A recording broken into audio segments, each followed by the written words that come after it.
All right, good morning. This week's list item that hopefully will work, and I can just provide some feedback. So I read in a book a very long time ago. I wish I could credit it properly, but experience is what you get when you don't get what you want. I've changed this filter out probably 6 or 7 times, never had any trouble. This time it did not want, the new one did not want to go in. Of course, the first assumption was getting the cheap replacement off of Amazon. Something was terrible with it and I was about ready to send it back. So I did a little bit of searching, and this is the new one.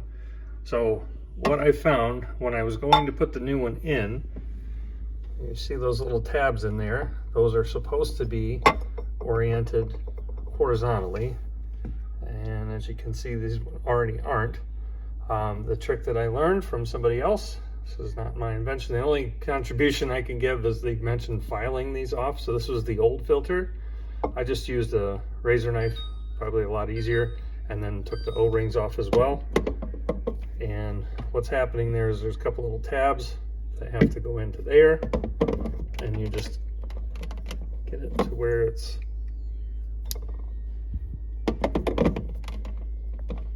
pushes all the way in. Of course, it's a lot easier to do now that there's no O-rings or anything on there, or tabs on there, and then you can pull it straight back out. See, now the tabs are aligned horizontally.